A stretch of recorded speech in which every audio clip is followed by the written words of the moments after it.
how many of you have taken linear algebra? Okay, so most people. Okay, cool. So if I do something that maybe you don't remember, or if I say something that without backing it up, feel free to stop me, and because I'm not entirely sure like what things you saw and what you haven't seen. So I'm going to be talking today about Fourier series, which is, I guess, it's a very specific thing in Fourier analysis. So Fourier analysis is basically the study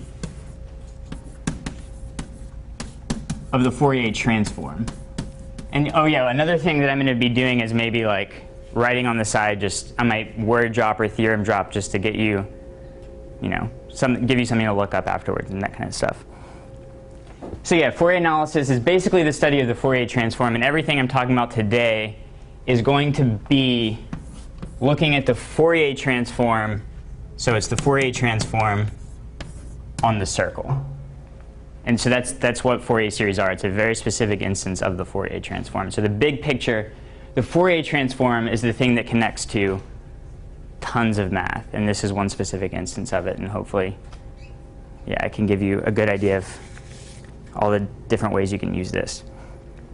So basically, Fourier series then, a good first definition might be it's the study of how you can represent a function as a sum of waves. So you want to be able to write a function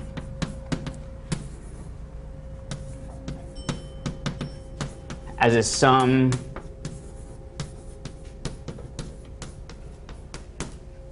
of these basic waves, so sines and cosines. Everybody's taken complex analysis? Or how many people have taken complex analysis? OK, I don't have to use anything. I'm just going to rewrite this. So everybody has probably seen this guy. And so you'll believe me when I say I can rewrite this sum. So this is over, both of these guys are over n. I can fiddle around with this for a second and rewrite this as a sum over the integers. Maybe some different numbers that are related to these two. And e, I, and x. So this is the way we're going to be thinking about it. And so this was the original motivation. What functions can you write in this way? In what sense are these two things equal? Because maybe these series don't exactly converge, but maybe there's still some way that you can say that it's equal to this function. So there are a lot of interesting questions like that. We're not going to worry about all those kind of technical questions. Joseph Fourier was the first person to write anything like this down. And basically, if you can write a function like this, then you can solve the heat equation, which maybe I should actually write down because, so you can solve this guy with this function as an initial condition if you have this representation. And you guys probably saw this in differential equations, right? OK, I wanted to write this down because this guy is going to play an important role. So maybe I would just come back to that. OK, so maybe you remember that these bn's and an's have some formulas and they involve integrals, right? So let me give you the setup of where those formulas come from. So let's begin with the definition. And do we have more chalk? Because I'm going to run out very, very quickly. Oh, cool. So a lot of you have probably seen this, but I still feel like I need to write it down.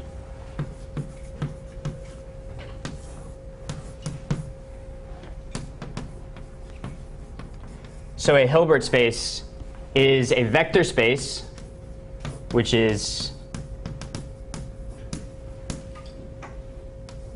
possibly infinite dimensional,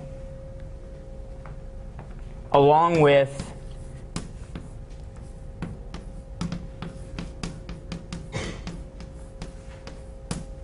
a map into C called dot product, a Hermitian form, a sesquilinear form. There are a lot of names for it, but yeah, I'll give an example in a second. Satisfying so first thing, it's not quite symmetric, but if I want to flip it, then I just get the complex conjugate. So maybe I'll. Second thing, it's linear in the first argument, and then very close to linear in the second argument. So alpha x plus beta y. Thanks, man. Oh, sorry. So linear in the first argument.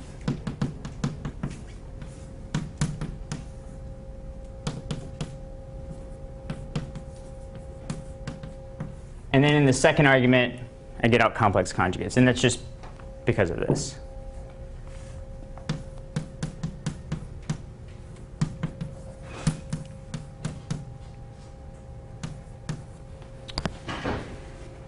And there's one last condition, and it's, oh, well, one more thing, actually. It's positive definite. And I have equality if and only if x is 0. One last thing, so this is a complete definition of just an inner product space. But to be a Hilbert space, I also require it to be complete with respect to, so that this is a norm maybe is not entirely obvious, but you could work through it. The square root of v paired with itself. And just like a quick check, this is real because if I flip it, I get its complex conjugate, but that should be the same thing. OK, so I require that HB is complete with respect to this norm.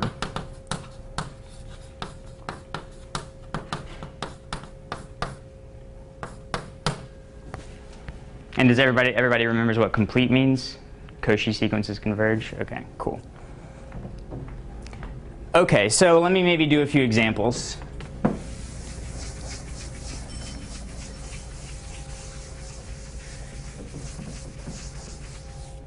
So example 1, easy example, just n copies of C. So if I want to know what the inner product is, take a vector, and this is just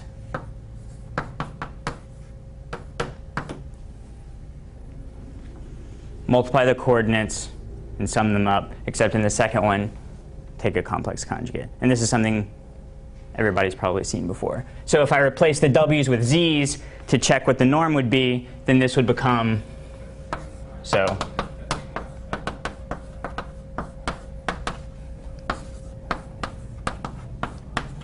And that looks like the norm that we're used to. So second example, maybe more important example, for at least for our purposes, and for a lot of other purposes. So little L2 of z is how you would say this. And this is going to be, so these are sequences indexed by z. So this is the indexing set, so you could put other things here, such that, and I'll tell you maybe what this means if you haven't seen it before. I can sum up their moduli squared and get something finite. You probably haven't seen indexes over z before. It doesn't mean anything more complicated than over n. It just means that if I started at negative r and go up to r, then these guys are a Cauchy sequence and converge to something. And that would be the definition of what that infinite sum is. And I mean, so just if I replace z with, say, a finite set of n things, then I just get back this guy. So this is maybe a more general version of this. But this is, anything else I want to say about this? Does everybody get the definition of this? I guess one thing that I do want to say is, oh, I haven't told you what the inner product is yet.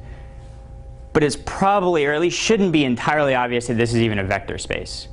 So one thing I would need to convince you of is that, to convince you this is a Hilbert space, one thing I would definitely need to say is that it's a vector space. So I would need to convince you that I can add two things and still get something that's square summable. So that's something that I'm not going to do, but look up. And you've probably seen this in different guises before. Cauchy-Schwarz inequality, so that's how you would do that. I would also need to convince you that this, so this is going to be my inner product. So if I take in two sequences, I'm going to do exactly what I did here. The only difference is going to be an infinite sum.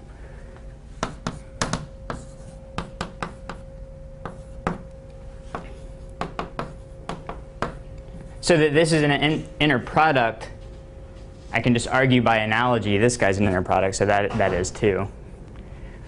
It's not obvious that this is always going to be finite, but once again, look up the Cauchy-Schwarz inequality. It is always finite, so it's OK. And so we're going to be coming back to this later. This is a very important example.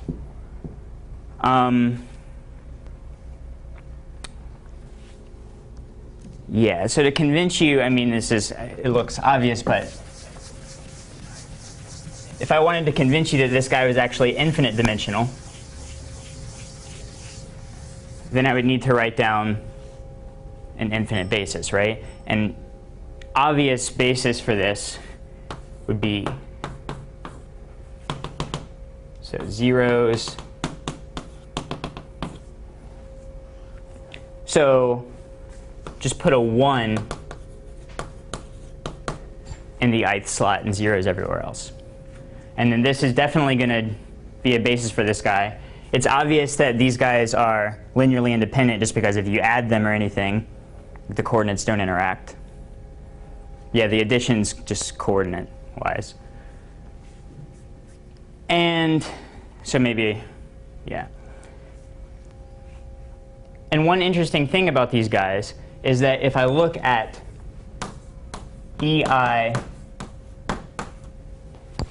paired with EJ, what am I going to get out?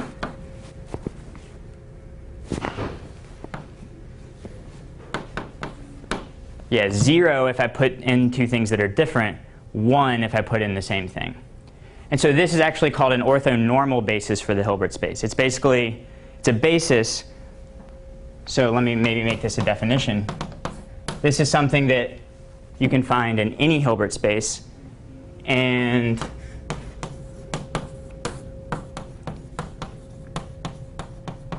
so an orthonormal basis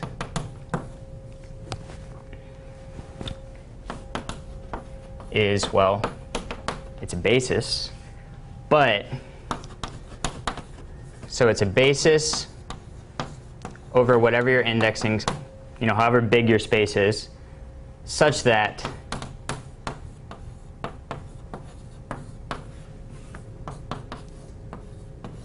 that happens. So they're orthogonal, meaning that if you plug in two different guys, you get out 0. And they're normalized, meaning if you compute the norm of any of them, you get 1. Because remember, the inner product is just the norm squared. And so, yeah, and you guys have probably seen this before.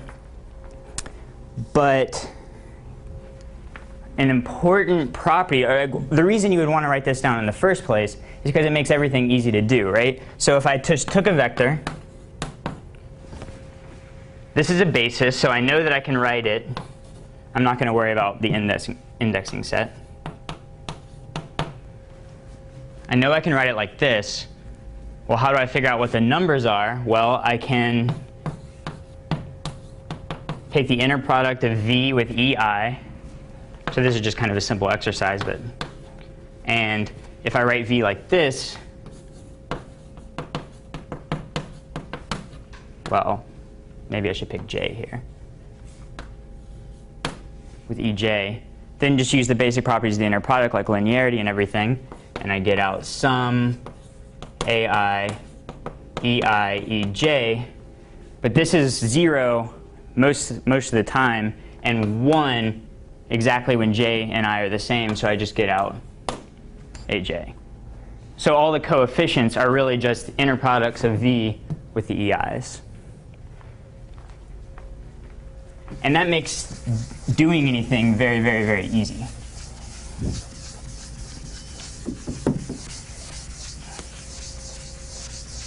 So using that observation, I can also look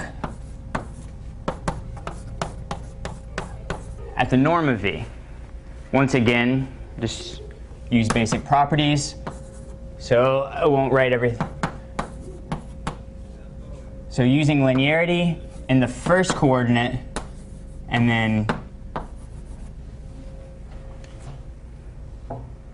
conjugate linearity in the second coordinate,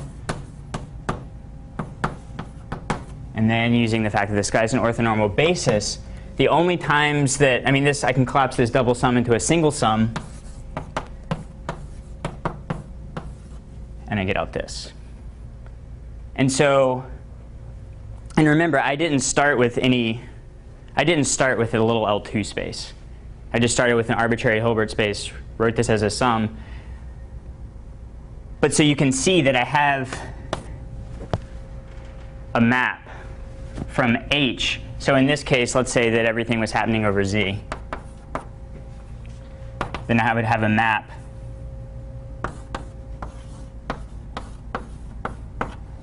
from H to this guy, right? By just taking a vector here, writing its coordinates in terms of the orthonormal basis, and then sending those coordinates over here.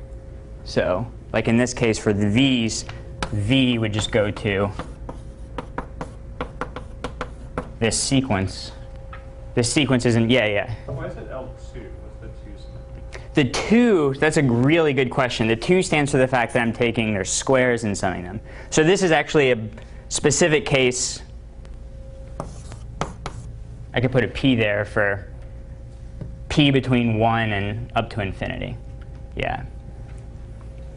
So that's a good question. The only one of these, though, that's a Hilbert space is this one. And that's basically because norms that come from inner products have very special properties. And so you could just show that these guys don't have those special properties except for when P is 2. And so since all the norms here are finite, just because when I send them over, I know I actually do get something in L2 of Z because I can do this argument. And it turns out that this is actually onto any sequence. That's, I guess, obvious, actually. Any sequence, right? I could just tack those coordinates on, and I get out a vector. And so this is maybe something part of a big theorem, which we basically discussed just now how to prove. It's really easy, called the Riesz-Fisher theorem, that every Hilbert space looks something like this, where you put an indexing set here. OK, we are going to use just the fact that the norm is equal to the sum of squares of the coefficients later. OK, next thing we need to talk about before we actually get to the Fourier stuff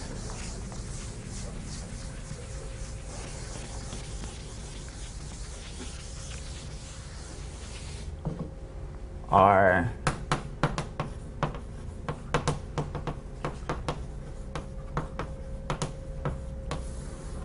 Selfadjoint matrices.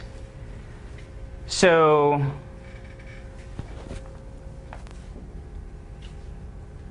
I'm going to go back down to the finite dimensional world. So we're just going to look at Cn. And maybe I'll give a definition, then we can talk about it. So a self-adjoint matrix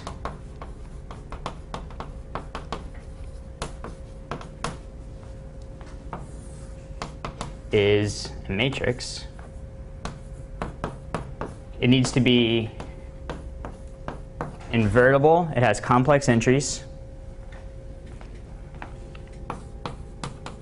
such that A,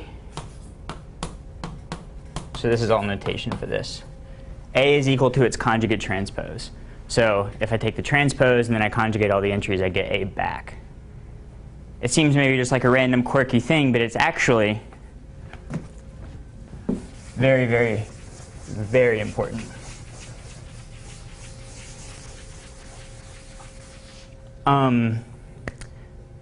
So everybody's taken linear algebra. So you know that I can think of all the matrices in here as maps.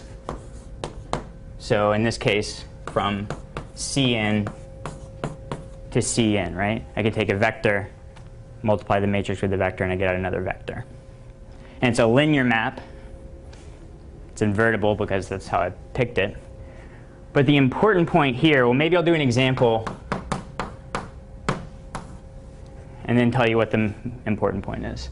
So here's a matrix. I can transpose it. And the only thing that happens when I transpose it is I flip these two guys. But then when I take its conjugate, the signs go back to what they were. So this guy is self-adjoint.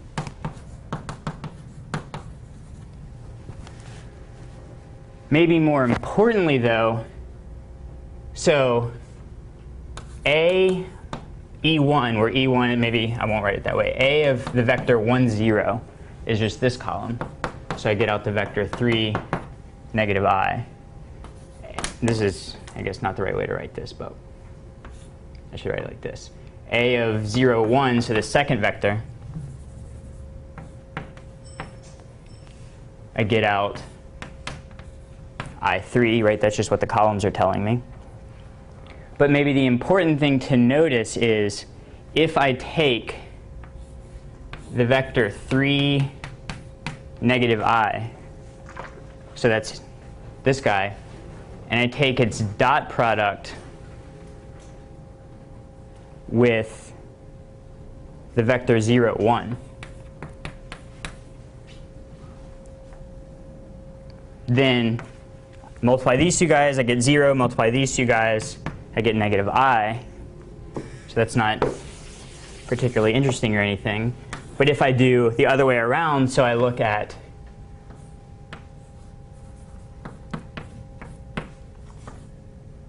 and now A, so here's what I'm trying to compare. A of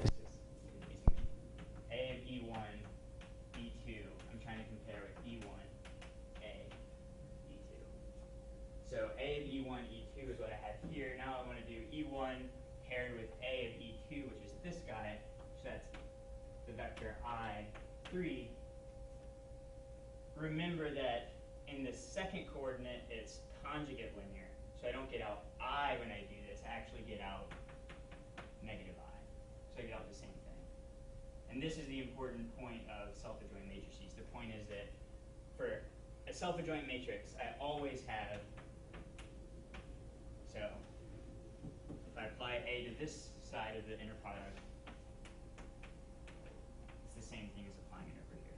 So I can flip it back and forth. And this is, you could go through the computation and prove this by just like writing out what matrix multiplication is in terms of dot products and then playing around with it. But this is really important. So a very, very important observation is that if I do this, so if I look at V and then its image under A, I can flip this. So I get V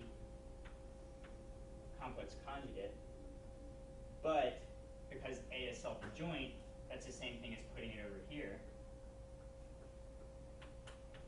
So this is V AV, and so that tells me that this guy is actually always real for every vector.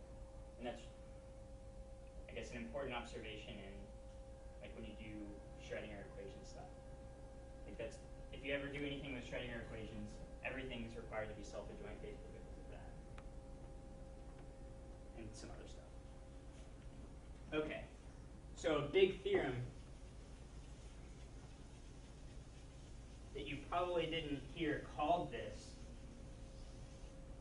and it was probably a boring theorem when you first learn it, is something called the Spectral Theorem. And it says that, so in this situation, the finite dimensional situation, it says that if I have a self-adjoint matrix, so if I have a self-adjoint matrix, then there exists an orthonormal basis Do you guys, everybody remember what eigenvalues are? Maybe I'll write it down and I'll just, it's simple. So then there exists an orthonormal basis such that, well, I should have written. So given a self-adjoint matrix with these eigenvalues, not necessarily distinct, then there exists an orthonormal basis such that A EI is lambda I EI. So this is the definition of an eigenvalue and an eigenvector, right? It's just a vector that gets stretched by the matrix. And the fact that this is true is actually way deeper than it seems when you first learn it. This is, you probably learned it as saying that self-adjoint matrices can be unitarily diagonalized. So this says that if I write down this matrix, then I can change the basis to this basis, and on this basis, A just looks like a diagonal matrix. And by our observation over there, all of these entries are actually real. All the eigenvalues of a self-adjoint matrix are real. One way of thinking about this is it says that for a self-adjoint matrix, I can find a basis on which that matrix just looks like multiplication. And this is a theorem that, if you look up Spectral Theorem, is like one of the foundations of Schrödinger equation theory and everything in quantum mechanics. So, and we're going to use this in a second. Yeah, the point of all this is I'm trying to build up and get to a kind of natural definition of a Fourier series instead of just saying, oh, here's a thing. We can play with it. Okay. And so we could go back to this example. I won't do the computations, but maybe I'll just remind you of like what we would need to do.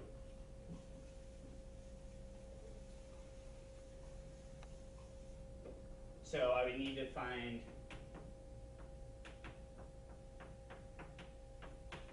all the roots of this polynomial. That would tell me what the eigenvalues are.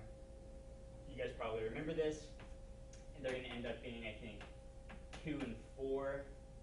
And then we would just need to solve the corresponding. Let me just look at what I had written down.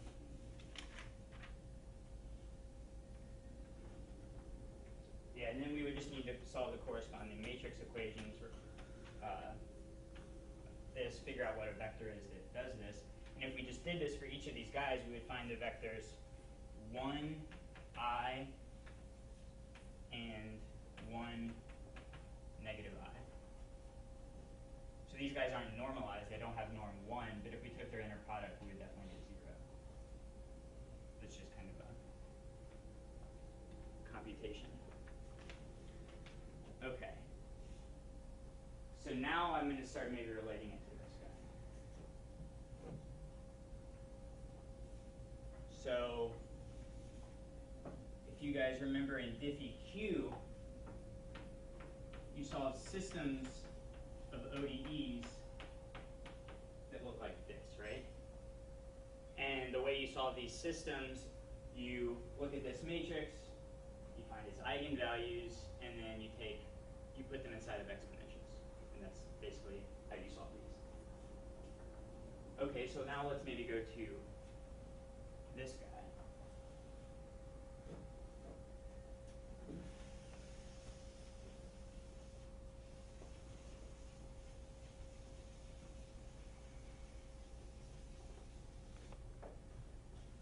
So Laplacian, you might remember,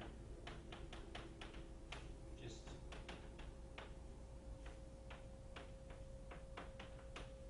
just taking 2 derivatives, right, on the diagonal. So no mixed partials.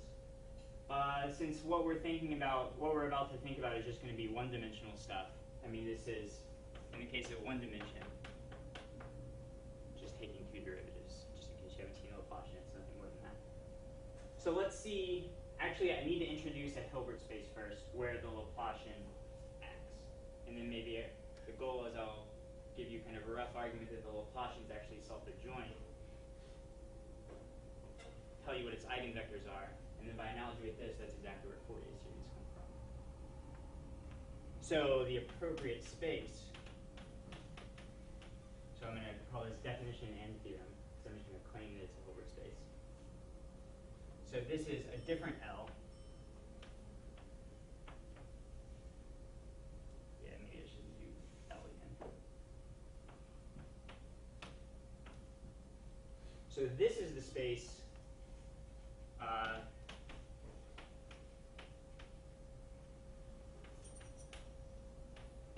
complex valued functions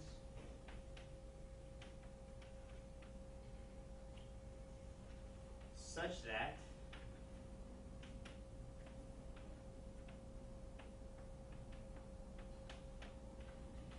this integral is finite. So it looks exactly the same as the other little L2 space. It's like a continuous version of that. So I would need to just tell you that, so this is the square of the norm. And by analogy, again, with little L2, you might believe me that this is an inner product. And it turns out that it is, and under some kind of technical things, you can show that this guy is complete with respect to this, etc. So this, I guess, so this is a definition, and the theorem is that this is actually a Hilbert space.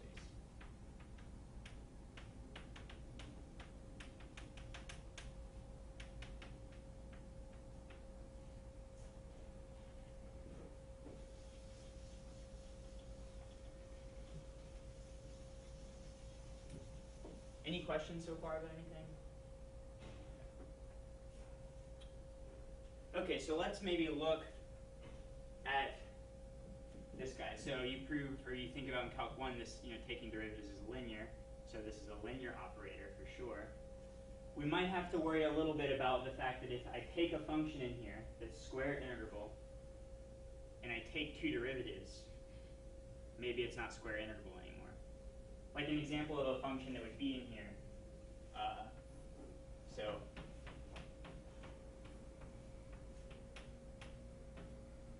that guy's in there, but maybe 1 over x. So 1 over x is not in here if 0 is in this interval, and 1 over x won't be in here. So that square thing is just picking up like how bad singularities are, and this singularity is too bad to work. But so you see that if I maybe take some derivatives, I'm not necessarily going to land back in this space. So there are some domain things you have to worry about. And just to drop a word that, so the right domain that we're going to be looking at without saying it is something called a Sobolev space. So this is just something else. So it's H2 of this guy. So that's something you might, that's a very analytic thing that you might think about. But without worrying about that, let's just look at this inner product for just some f where this works. And let's suppose also just that g is 0 on the endpoints and its derivative is 0 on the endpoints. Well, then this is just a simple integration by parts, right? I can take one of these derivatives, put it over here, I'd pick up some boundary terms, but I'm not worrying about that. So I would get negative a to b, or I guess this needs to be a complex conjugate, f prime g prime. I'm taking real derivatives, so I can just bring it inside the complex conjugate. It's no big deal. Do it again, a to b, f g double prime. So the negative goes away. The boundary terms don't matter, because I'm assuming they don't matter. And this is f g double prime. So then you might believe me that there's a,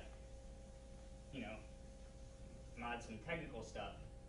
Taking two derivatives is a Selfadjoint operator on this Hilbert space L2. Okay, well, I guess I erased it. The reason I wanted to put up the spectral theorem, or one of the reasons, is it tells us that for Selfadjoint things, so the appropriate generalization of spectral theorem tells us that self-adjoint things come with orthonormal bases. And those orthonormal bases, how can you find them? Well, you need to solve an equation that looks like this. In our situation, A is taking two derivatives. We still don't know what lambda is, but we want to get back this. So this is just a simple ODE that you probably saw when you did the heat equation in diffie-Q. We're not going to worry about walking through how to solve it, but this has solutions. You probably remembered them as sines and cosines in diffie-Q, but in our world, everything's allowed to be complex valued, so. And lambda ends up having to be basically plus or minus n. And so I get n is equal. So these guys are eigenfunctions for taking two derivatives. We could just maybe do that really, really quickly. So if I took this, took two derivatives, I'm going to get out, so e, I, n, x. I'll use this notation. Take two derivatives, I just get out I squared, n squared function again. So that's this. So I get back a scaled version of the original function. So it is an eigenfunction, or an eigenvector.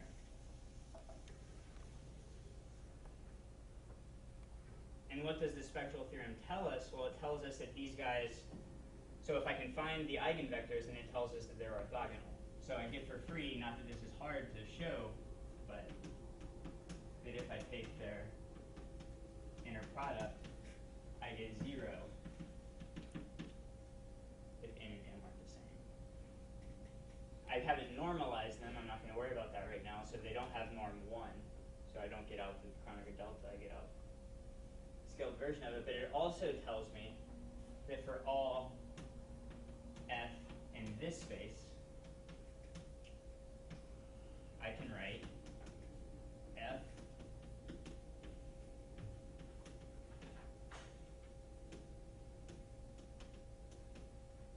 as an infinite linear combination of these guys, and this is exactly Fourier series. It also tells me what the formula for these guys are, because we know that these guys form an orthonormal basis, and so the ANs are just f paired with this guy, and what is this? This is f of x. And so I take the complex conjugate of this, that just puts a negative right there. So e to the minus I and x dx. And if you break this up into sines and cosines, you'll get back the formula. Actually, this is right. But because I didn't normalize them, so they don't have norm 1, I pick up 1 over the length of A of B, just because I didn't normalize them. So that's that. In diffie-Q, you kept having to deal with those 1 over 2Ls all over the place, and that's where they're coming from. Another thing that this all tells us is that if we take, so once again, I'm going to have a weird factor floating around, and let me just work on an interval negative a to a just to make everything look a little bit nicer instead of a to b. It all works fine, but it also tells me, remember, if I want to compute the norm squared of a vector, then I could take its coefficients and sum their squares. And because I don't have all this normalization stuff, I'm worrying about 1 over, I have to worry about the 1 over 2a. But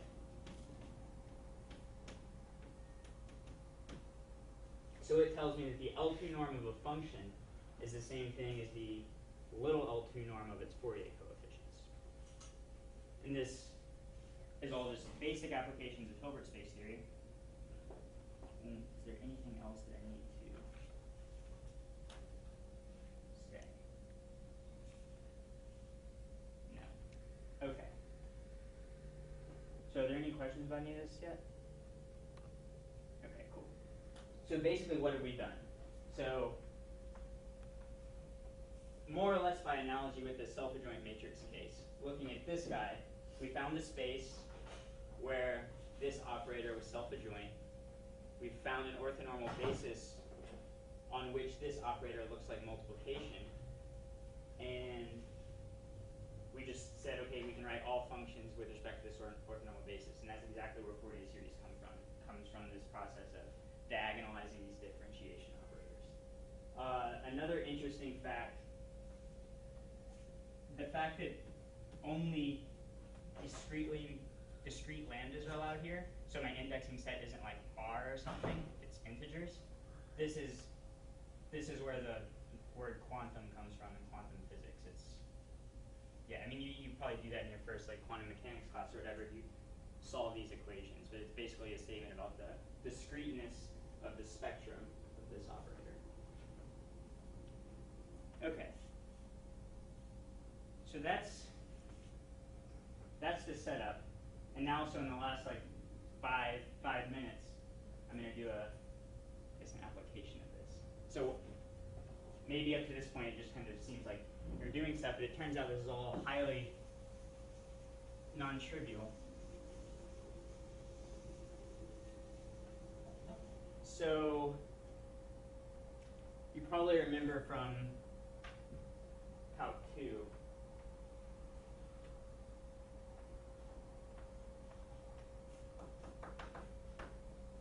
things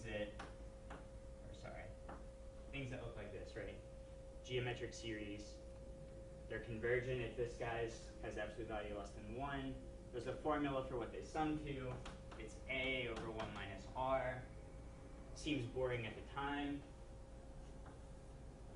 But this turns out to be virtually only situation where you can take an infinite series, say, okay, it's definitely convergent, and here's a formula for what it sums up to.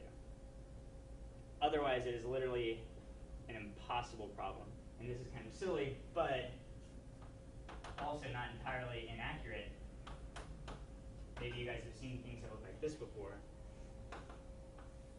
I can't do zetas, but. So the Riemann zeta function is basically a question about, so you know that this thing sums up. That's an easy first thing you would learn if you studied this guy. But just knowing just when it sums up to 0 is $1 million question. So these are absurdly hard problems. And so my little application of all this is just going to be s equal to 2. Doesn't equal 0. So it actually equals pi squared over 6. So we're going to prove that n going from 1 to infinity, 1 over n squared, definitely convergent by the p-series test, right? Seems maybe unimportant and silly, but it turns out, I mean, in and of itself, maybe not an interesting fact, but the fact that you can actually write down in closed form what this sum is like highly non-trivial. And this problem was actually posed in, I think, 1644 or something like that.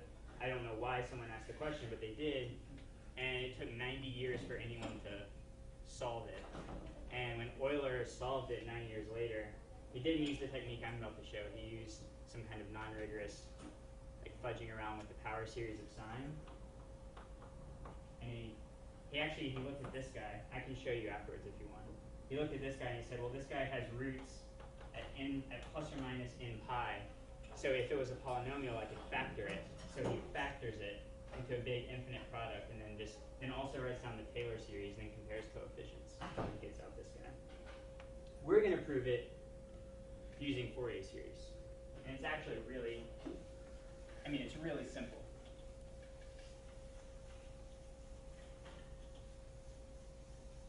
So Fourier series work in this space. X is a function in this space, so it has some Fourier coefficients. I can compute them. So first thing, A0 is the integral from negative pi to pi of x dx.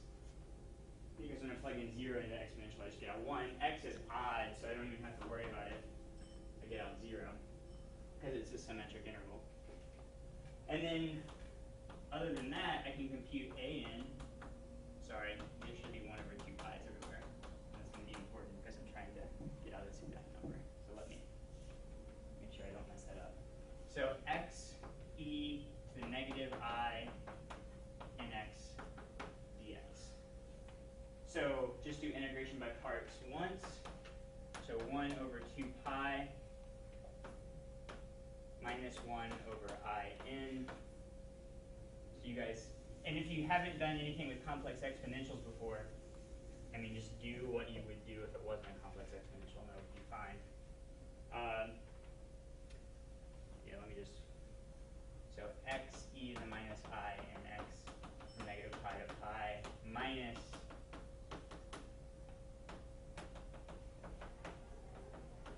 this guy. Maybe I won't bore you with the rest of the computation, but if you write this out in terms of sines and cosines, or just, I mean, it goes to 0. And then the other term,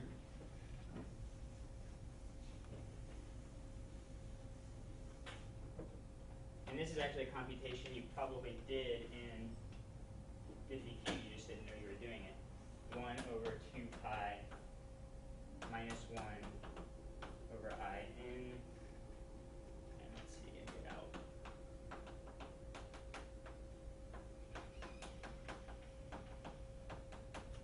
So I just get out this. But if you look at this for a little while, so factor out the pi, then this is a complex number plus its conjugate. So you get out twice its real part, right? So twice its real part will cancel with that.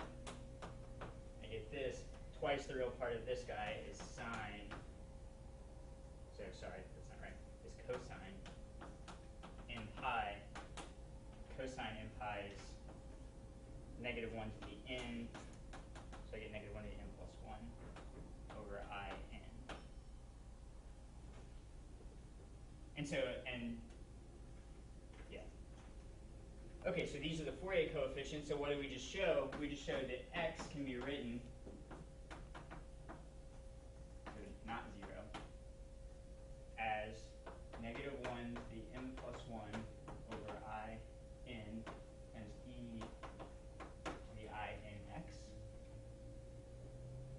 And we know that if we take the squares of these coefficients and sum them up, we should get the L2 norm of x, which is just computing the integral of x squared, and that's really easy to do. So I guess maybe I'll do it over here.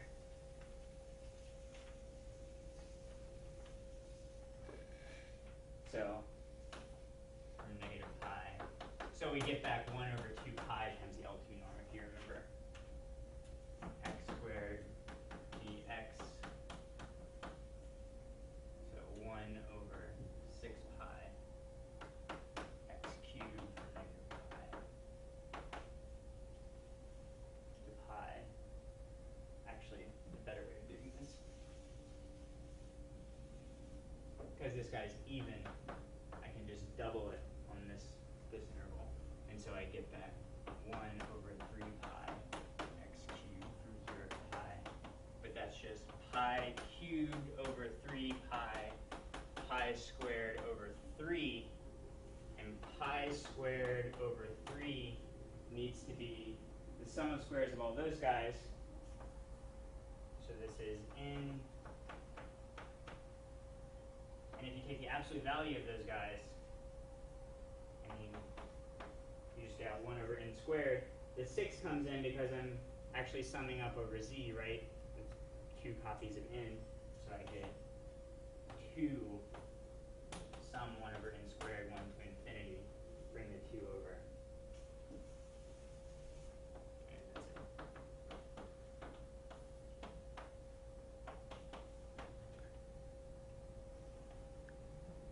So, just kind of silly calculus computations, but the highly, highly non-trivial part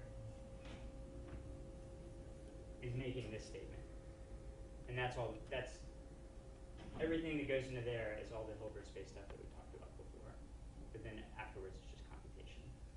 And you could play around with this. I mean, just pick any random function who has a finite integral when you square it, compute its Fourier coefficients, take their absolute value, square it up, and you can kind of just get out tons of little things like this that maybe don't mean much, but are actually really hard problems in and of themselves. So that's it. If you have anything else you want to ask me, feel free to come up afterwards and yeah, I can tell you about it.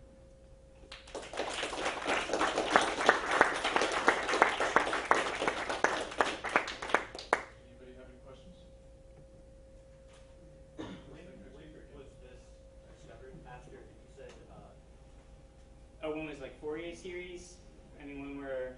You said, who was it that proved it first? Oh, that's a good question. I don't actually know who proved this specific thing using Fourier techniques. It wasn't Fourier himself. It was someone later on after they had... Yeah, I don't actually know who wrote that one down first, though. That's a good question. Anybody else?